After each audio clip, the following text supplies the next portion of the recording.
지난해부터 전 세계는 코로나 바이러스로 인하여 신음하고 있습니다. 건강한 사람들까지도 코로나에 걸릴까봐 전전긍긍하는 삶을 살고 있습니다. 어제 통계에 보게 되면 그동안 우리나라에서 코로나 검사를 받은 사람의 수가 778만 명에 이른다고 했습니다. 그리고 778만 명 중에 확진자는 1.3%가 나왔는데 10만 4천 명 정도가 나왔습니다. 그리고 10만 4천 명 확진자 중에 사망자는 그 중에 1.67%, 1737명의 사망자가 발생하게 되었습니다. 그리고 그 사망자의 대부분은 이미 기저질환이 있는 사람들과 그리고 고령자들이 특별히 많았습니다. 실제로 매년 겨울 독감이 지나가고 나면 3천여 명의 사망자가 발생하는 것에 비하면 적은 숫자이긴 하지만 그럼에도 불구하고 대부분의 사람은 코로나를 암병보다도 더 무서워하고 두려워하고 있습니다. 이런 이야기가 있습니다. 2차 세계전 때에 미국의 젊은이 가운데 전쟁터에 나가서 죽은 전사자들의 수가 약 30만 명에 이르렀는데 아들과 남편을 전쟁터에 내보내놓고 걱정하고 두려워하고 염려하고 불안해하다가 심장병으로 죽은 사람이 100만 명에 이른다고 하는 그런 통계가 있습니다. 실제로 이 세상에는 두려움 때문에 그리고 근심과 걱정 때문에 불행하게 사는 사람들이 얼마나 많은지 모릅니다. 그래서 오늘의 본문은 질병 때문에 고통 가운데 있는 사람들에게 주시는 하나님의 말씀이라고 할 수가 있습니다. 베데스다 연못가에 38년 된 병자가 있었습니다. 그런데 이 병자를 예수님께서 고쳐주셨습니다. 그러면 이 치유 기적에는 어떤 의미가 있습니까? 물론 예수님께서 만병을 치료하시는 분이라고 하는 그런 측면도 있습니다만은 예수님께서는 베데스다 연못에서 병자를 고치심으로 또 다른 신앙의 본질에 대해서 교훈해 주셨다고 할 수가 있습니다. 예수님의 사역은 언제나 구원의 문제와 연결이 되어 있었습니다. 예수님께서는 단순히 환자를 치료하고 육신의 질병만을 고치신 분이 아니라 이런 치유 사역을 통해서 예수님은 하나님의 아들이시고 예수님은 메시아로 이 땅에 오신 분이고 예수님의 치유 사역은 천국 복음을 증거하기 위한 수단이었다고 하는 것을 보여주고 있습니다. 예수님께서 죽은 나사로를 살려내셨을 때에 나사로 까닭에 수많은 사람들이 예수를 믿었더라, 그렇게 말씀하고 있습니다. 예수님은 육체의 치료를 통해서 영혼을 구원하셨습니다. 그러므로 예수님의 치유 사역의 목적은 영혼 구원에 있었다고 하는 것을 알게 됩니다. 오늘 읽은 본문의 말씀은 예루살렘 양문 곁에 있는 베데스다 연못가에서 일어난 기적입니다. 당시 예루살렘 성에는 4개의 성문이 있었는데 동쪽에는 실로암 샘으로 내려가는 샘문이 있었고 서쪽에는 성곽을 두루 감시하는 망대문이 있었습니다. 그리고 남쪽에는 쓰레기와 배설물이 나가는 분문이 있었고 북쪽에는 성전으로 양과 염소들이 들어가는 양문이 있었습니다. 그런데 느헤미야서 3장에 보게 되면 느헤미야가 무너진 성벽을 건축할 때에 제일 먼저 공사를 시작한 곳이 바로 북쪽 성벽과 양문이라고 말하고 있습니다. 왜 그런 것입니까? 느헤미야는 예루살렘 성벽을 다시 쌓을 때에 이 성벽을 군사적인 목적이나 경제적인 목적보다는 성전 예배의 회복이라고 하는 사실이 더 중요하다고 생각하고 우선순위를 북쪽 성벽 양문에 두었다고 하는 것입니다. 그러면 양문과 예배 회복은 어떤 관계가 있습니까? 이 양문은 예루살렘 성전으로 연결되는 문이고 성전 제사에서 필요한 모든 제물들이 이 문을 통해서 성 안으로 들어갔습니다. 그러므로 이스라엘의 무너진 신앙을 회복하기 위해서 제일 먼저 해야 될 일이 바로 예배의 회복이라고 하는 이 사실을 양문 건축을 통해서 보여준 것입니다. 이런 면에서 볼 때 예수님께서 수가성의 여인을 만나서 참된 예배의 회복에 대해서 대화를 나눈 이후에 곧이어서 베데스다 연못가에 기적이 이루어졌다고 하는 것은 우연한 일이 아니라고 할 수 있습니다. 그러면 베데스다 연못가에서 일어난 일에는 어떤 교훈이 있습니까? 느헤미야는 예루살렘 성을 건축할 때에 성전으로 통하는 북쪽 성벽, 제물이 들어가는 양문을 먼저 건축한 것처럼 우리 역시 하나님 앞에서 무너진 신앙의 문이 있다면 그 부분부터 회복시켜야 한다고 하는 것을 배울 수가 있습니다. 우리는 영적인 회복이 예배의 회복에서 시작된다 하는 이 사실을 기억하고 예배의 회복이 신앙의 회복이 되며 예배의 문을 열게 되면 모든 것이 합력하여 선을 이루는 문이 열리게 된다고 하는 것을 기억해야 할 것입니다. 아무리 복잡하게 얽히고 설킨 문제일지라도 하나님 앞에서 예배를 바르게 회복시키면 풀어지게 됩니다. 이것이 바로 양문을 통해서 들어가면 만나게 되는 회복의 현장인 베데스다의 연못이라고 할 수가 있습니다. 베데스다라고 하는 이 지명은 본래 은혜의 집이라고 하는 의미가 있습니다. 히브리어로 베트는 집이고 헤세드는 은혜입니다. 그래서 베트와 헤세드가 합쳐진 것이 바로 베데스다, 은혜의 집이라고 하는 명칭이 되었습니다. 이것은 베들레헴이 떡집이고 베델이 하나님의 집인 것과 같습니다. 그런데 이 베데스다에는 한 가지 전설이 있었습니다. 이 못에 물이 움직일 때에 제일 먼저 들어가는 사람이 병을 고친다고 하는 전설입니다.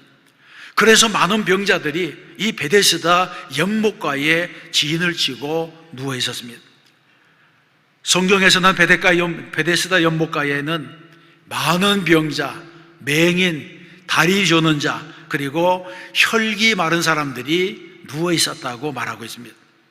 요즘으로 말하면 의사가 고칠 수 없는 불치병, 난치병 환자들이 가득히 모여 있는 곳이 되었습니다.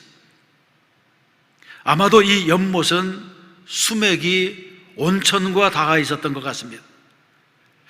그래서 온천수가 솟구칠 때마다 물이 소용돌이치면서 움직였을 것입니다. 그때에 제일 먼저 들어간 사람이 병이 낫는다는 것입니다. 어쨌든 당시 베데스다 연못가에는 수많은 병자들이 이 전설에 한 가닥 희망을 걸고 모여들었을 것입니다. 그런데 여러분, 물이 동할 때에 제일 먼저 들어가는 사람이 병이 낫는다고 할 때에 누가 제일 먼저 들어갈 수가 있습니까?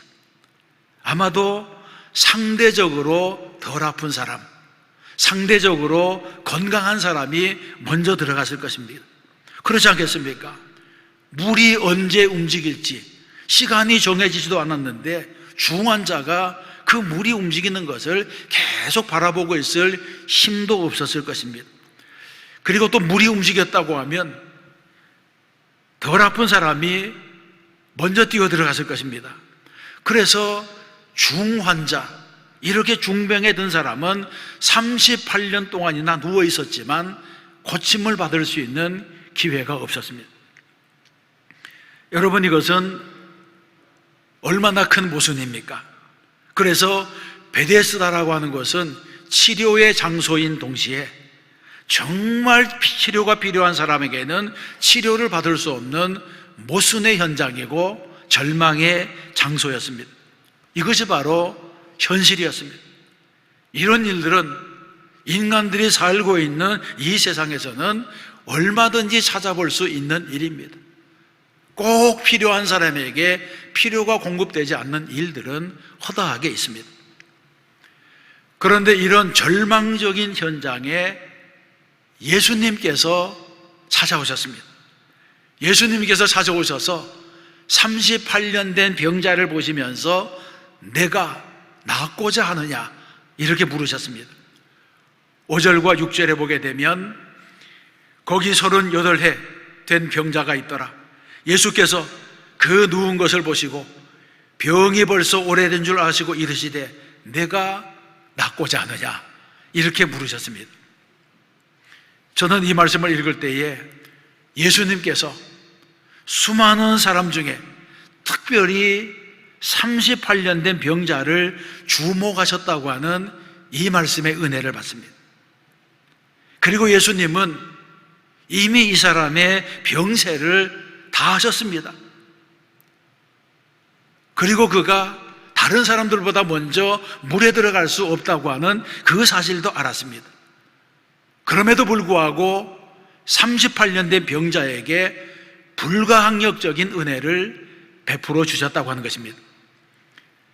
이처럼 우리 주님은 고난을 당하는 자를 긍휼의 눈으로 바라보시고 병든 자를 민망히 여기시고 문제와 씨름하는 자를 불쌍히 여기셔서 주목하시는 분입니다. 그러므로 어떤 문제가 있든지 어떤 질병이 있든지 주님의 눈에 뜨이는 것이 중요합니다. 주님이 내 가까이 오셨을 때에 기회를 놓치지 말고 붙잡는 것이 중요하다는 것입니다. 어떤 사람은 베데스다의 기적을 읽으면서 왜 예수님이 이 사람만 고쳐주셨는가? 베데스다에 있던 수많은 병자들을 다 고쳐주셨으면 얼마나 좋았을까? 그렇게 말하기도 합니다. 더 나아가서 어떤 사람은 왜 하나님은 선택된 사람만을 구원하시는가? 이 세상의 모든 인류를 구원하셨다면 얼마나 더 좋으셨을까? 이런 말을 하기도 합니다. 그러나 성경에서 뭐라고 말씀합니까? 로마서에 보게 되면 토기장이가 진흙 한 동이로 하나는 귀히 쓸 그릇을 하나는 천이 쓸 그릇을 만들 권한이 없겠느냐 이렇게 말씀하면서 하나님에게는 하나님의 주권이 있고 하나님의 섭리가 있다고 하는 것을 말해줍니다. 그렇습니다. 하나님의 생각과 우리의 생각이 다릅니다. 중요한 것은 내가 하나님의 눈에 띄어야 하고 내가 하나님의 손에 들려져야 되고 내가 구원받고 내가 은혜 받아야 한다고 하는 사실입니다. 그러므로 오늘 본문의 초점은 그때 그 장소에서 예수님이 38년 된 병자를 보셨다고 하는 데 있습니다. 여러분, 우리도 신앙생활하는 가운데 예수님의 눈에 뜨이는 사람이 되어야 할 줄로 믿습니다. 어디서 무엇을 하더라도 우리 주님이 주목하는 사람이 되어야 됩니다. 예배의 자리에 있거나 헌신의 자리에 있거나 기도의 자리에 있거나 그렇지 아니하면 실패와 고난의 자리에 있을지라도 예수님의 눈에 뜨여야 합니다. 예수님의 눈에 뜨이게 될 때에 그때 문제 해결의 길이 열리게 되는 줄로 믿습니다. 여러분, 성경을 읽어보게 되면 예수님께서도 공생애 때에 모든 병자들을 고치신 것이 아니라 예수님 앞에 나와서 예수님의 눈에 뜨인 사람들이 고침받았다고 하는 사실을 우리는 주목해야 됩니다. 그러므로 예수님의 눈에 뜨이게 될 때에 문제가 해결되고 병이 고침받고 가정이 회복되고 막힌 것들이 뚫려지고 이런 것들을 돌려받고 하나님의 은혜가 부어지게 되는 줄로 믿습니다. 예수님께서 낫고자 하느냐 이렇게 물으실 때에 병자는 무엇라고 대답했습니까? 7절 말씀해 보게 되면 병자가 대답하되 주여 물이 움직일 때에 나를 못에 넣어주는 사람이 없어 내가 가는 동안에 다른 사람이 먼저 내려가나이다 이렇게 대답을 했습니다. 여기에서도 우리가 주목할 것은 예수님께서는 내가 지금 낫기를 원하느냐 이런 소망을 묻고 있는데 이 병자는 나를 물에 넣어줄 사람이 없나이다 이런 절망의 대답을 하고 있다고 하는 것입니다. 예수님께서 낫기를 원하느냐 그렇게 물으면 내가 낫기를 원하나이다 이렇게 대답하면 됩니다.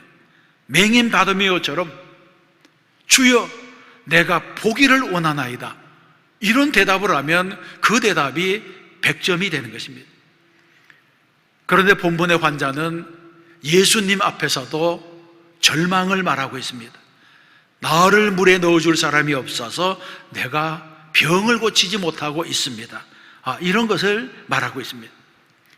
그런데 어떻게 보게 되면 물이 움직일 때에 내가 들어갈 수 없다고 하는 것, 이것은 자기 방식의 치료 방법인데 예수님이 오셨음에도 불구하고 이런 자기 방법을 포기하지 못했습니다.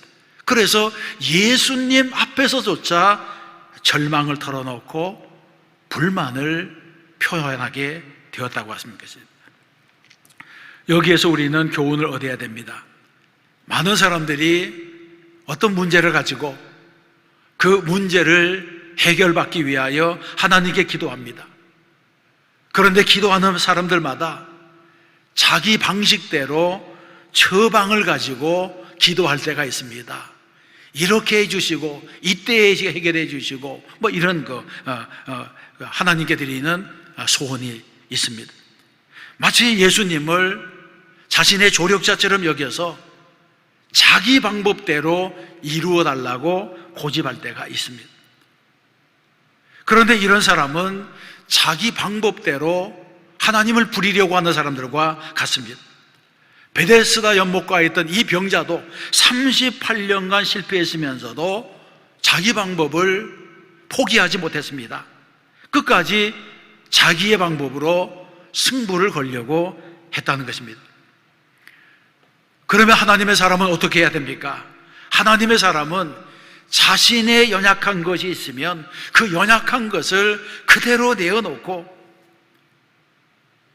그동안 시도했던 인간적인 방법을 포기해야 됩니다. 그리고는 하나님의 방법대로 나를 고쳐주세요, 이런 소원을 가지고 자신이 쌓아온 바벨탑을 무너뜨려야 되는 것입니다. 인본주의적인 생각, 인간 중심적인 생각에서 벗어나서 하나님 중심으로 옮기는 사람이 되어야 합니다. 마치 예수님께서 기도할 때에 내 뜻대로 마시옵고 아버지의 뜻대로 하옵소서 이렇게 기도한 것처럼 이런 기도를 우리가 하나님 앞에 드려야 됩니다. 여러분, 하나님께서 어떤 사람을 들어쓰시겠습니까?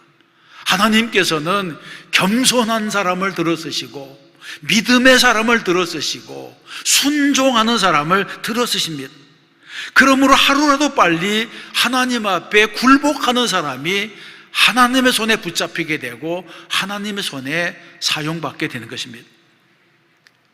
나이가 많이 들어 굴복하면 굴복하지 않는 것보다는 낫겠지만 쓸모가 적어집니다.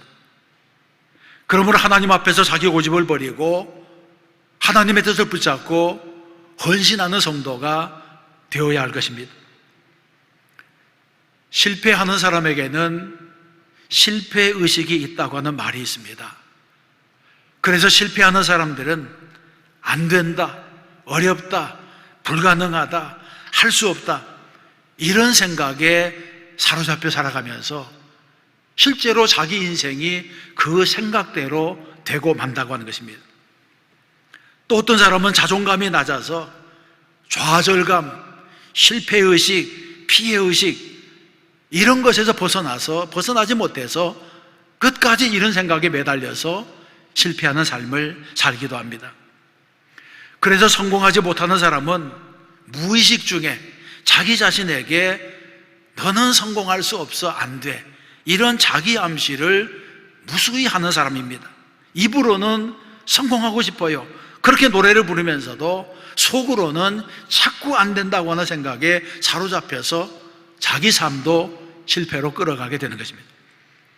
이것은 마치 이스라엘 백성들이 출애굽한 이후에 애굽의 고기가마를 그리워하면서 옛날로 돌아가려고 했던 것과도 같습니다. 하나님의 은혜로 430년간의 노예 생활에서 해방되었음에도 불구하고 자꾸 과거를 돌아보면서 그때가 좋았지, 이런 노예 근성에 매이게 되고 실패의식에서 벗어나지 못했기 때문입니다. 우리의 삶도 마찬가지입니다. 예배를 드릴 때에는 주님만을 생각하면서 하나님 앞에 예배 드리는 교인 같은데, 교회 문만 나가게 되면 근심과 걱정, 염려와 두려움으로 가득 차서 받은 은혜를 다 쏟아버리고 세상 사람들보다 세상을 더 두려워하면서 살아가게 됩니다. 찬송을 부를 때는 나의 생명들이니 주여 받아주소서, 그렇게 찬송을 하지만 생명은 고사하고 조그마한 손해만 나도 쉽게 교회를 떠나고 도망가 버리는 사람들이 있습니다. 이것은 왜 그런 것입니까? 믿는 것과 사는 것이 다르기 때문입니다. 그러므로 우리는 생각과 말이 같아야 하고 또 말한 대로 살아가는 성도가 되어야 됩니다. 그러기 위해서는 믿음의 생각을 하고 믿음의 말을 하고 믿음의 행동을 해야 됩니다. 이렇게 어지러운 세상, 불신이 가득한 세상에서 갈렙같이 살아서 칭찬을 받아야 하는 것입니다. 민수기 14장에 보게 되면 내 종 갈렙은 그 마음이 그들과 달라서 나를 온전히 따랐은즉, 이렇게 말씀하고 있습니다. 세상이 다 하나님의 말씀에 귀 기울이지 않고 하나님이 열어주시는 가나안 땅을 거부할 때에 갈렙은 그 마음이 세상 사람들과 불신자들과는 달랐다고 하는 것입니다. 이렇게 살아갈 때에 하나님의 은혜가 우리에게 임하게 될 줄로 믿습니다. 예수님의 치유는 전인적인 치유입니다. 예수님은 병을 고치시기 전에 먼저 이 환자의 생각을 고쳐주셨습니다. 물이 움직일 때에 그 물에 들어가야 병이 낫겠다고 하는 것, 이것이 절대적인 방법이 아니라고 하는 것을 가르쳤습니다. 그리고는 말씀에 의지하여 순종할 때 고침받는 기적을 경험하게 했습니다. 예수님 앞에 나와서는 제가 낫기를 원합니다, 이런 믿음의 반응만이 필요하다고 하는 것을 가르쳐 주셨습니다. 내 방법, 내 경험, 내 고정관념이 하나님 앞에서는 중요하지 않다고 하는 것을 알게 하신 것입니다. 우리도 예수님께 모든 것을 맡기는 성도가 되어야 할 줄로 믿습니다. 믿음으로 맡겨야 됩니다. 주님만을 주목해야 됩니다. 주님의 옷자락을 붙잡아야 됩니다. 그리고 주님의 발걸음을 멈추게 해야 됩니다. 맹인 바디메오처럼 절박하게 부르짖어야 됩니다. 왜냐하면 주님만이 해답이 되시기 때문에 그렇습니다.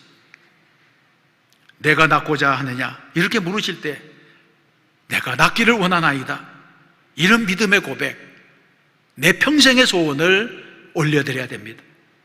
그리하게 되면 반드시 치유와 회복의 은혜가 임하게 될 줄로 믿습니다. 여러분, 우리는 신앙생활 하는 가운데, 이 세상에 나가서 살아가는 가운데 근심과 걱정, 염려와 두려움, 이런 것들을 떨쳐버려야 됩니다. 그리고 우리는 오히려 믿음의 생각을 해야 됩니다. 그리야 할 때에 하나님의 은혜, 하나님의 능력이 우리의 삶을 통해서 일어나게 될 줄로 믿습니다. 사랑하는 성도 여러분, 9절에 보게 되면 그 사람이 곧 나아서 자리를 들고 걸어가니라, 이렇게 말씀하고 있습니다. 이 장면을 한번 상상해 보세요. 38년 동안 움직이지 못했던 병자입니다. 건강한 사람도 몇 해만 누워 있으면 일어서지 못합니다. 그런데 이 환자는 예수님의 말씀대로 즉시 일어났습니다. 비록 처음에는 나를 물에 넣어줄 사람이 없나이다, 이런 절망적인 대답을 했지만 그럼에도 불구하고 예수님께서 이 사람을 고쳐주셨습니다. 이것이 바로 구원이고 이것이 바로 은혜입니다. 그리고 이 은혜라고 하는 것은 나의 공로와는 상관이 없이 베풀어 주시는 우리 주님의 긍휼입니다. 예수님의 치유는 전인적인 치유입니다. 육체만이 아니라 영적인 치유까지 이루어 주십니다. 그러므로 우리는 예배를 통해서, 말씀을 통해서, 기도를 통해서 이런 치유의 기적을 경험해야 될 줄로 믿습니다. 14절에는 또 한 가지 중요한 말씀이 기록되어 있습니다. 14절에 보게 되면 그 후에 예수께서 성전에서 그 사람을 만나 이르시되 보라, 내가 나았으니 더 심한 것이 생기지 않게 다시는 죄를 범하지 말라. 아멘. 이 사람이 38년간 자리에 누워서 고통받은 것은 무엇 때문입니까? 오늘 말씀해 보게 되면 죄 때문입니다. 죄 때문에 병들었습니다. 예수님은 나면서부터 맹인된 사람을 만났을 때에 누구의 죄 때문에 저렇게 되었습니까? 그렇게 묻자 그것은 누구의 죄도 아니고 다만 하나님의 영광을 나타내기 위해서라, 이렇게 말씀하신 적이 있습니다. 그리고 눈먼 것을 고쳐주셨습니다. 그 말씀에 의하면 모든 병이 죄 때문에 오는 것은 아니라고 하는 것입니다. 그런데 베데스다 연못가의 이 환자의 병은 당사자의 죄 때문이라고 분명하게 말씀하고 있습니다. 그러므로 우리는 어떤 질병은 내가 조심하지 않아서 오는 것이 아니라, 누군가가 나에게 옮겨서 오는 것이 아니라 죄 때문에 오는 질병도 있다고 하는 사실을 기억해야 됩니다. 그 질병이 죄 때문에 온 것인지 우연히 온 것인지는 자신이 더 잘 알게 됩니다. 그래서 우리 주님은 14절에서 보라, 내가 나았으니 더 심한 것이 생기지 않게 다시는 죄를 범하지 말라고 하신 것입니다. 그렇습니다. 주님 앞에서 우리가 정직하게 기도할 때에 사죄의 은총이 임하게 되고 치유와 회복의 역사가 일어나게 됩니다. 예수님의 이름에 권세가 있습니다. 보혈의 능력이 있기 때문입니다. 여러분, 아무리 기도해도 풀리지 않는 문제가 있습니까? 그렇다면 정직하게 그 문제를 하나님 앞에 가지고 나가시기 바랍니다. 그리고 정직하게 고백하시기 바랍니다. 회개할 것은 회개하고 뉘우칠 것은 뉘우치고 무엇보다도 하나님께 올바른 예배를 드리시기 바랍니다. 구약에 보게 되면 5가지의 제사 중에 속건제가 있습니다. 속건제라고 하는 것은 하나님이나 다른 사람에게 손해를 끼친 일이 있을 때 그 손해의 20%를 추가해서 변상한 다음에 제단에 나와서 제물을 드리는 그런 제사입니다. 여러분, 하나님께 손해를 끼친 일이 있습니까? 하나님께 서원하고 갚지 않은 것이 있습니까? 그렇다면 그런 문제를 먼저 해결해야지 은혜가 우리에게 임하게 되는 것입니다. 하나님과 나 사이에 거리끼고 막히는 것이 있으면 그 거리끼고 막히는 것이 뚫려야지 은혜의 통로가 열려지게 되는 것입니다. 양문은 예배를 위한 문이라고 했습니다. 예배의 문이 열려야지 치유의 베데스다로 인도가 되고 영육 간의 치료가 되어야지 하나님의 성전으로 나갈 수가 있습니다. 그러므로 올바른 믿음을 회복해서 올바른 예배가 회복되고 병든 몸이 치유되는 기적을 경험하는 성도가 되어야 할 줄로 믿습니다. 주님께서 내가 낫기를 원하느냐 이렇게 물으실 때에 예라고 대답하는 믿음의 사람이 되어야 합니다. 또 한 주가 믿음으로 살고 말씀대로 살아 승리하는 저와 여러분 되시기를 주님의 이름으로 축원합니다.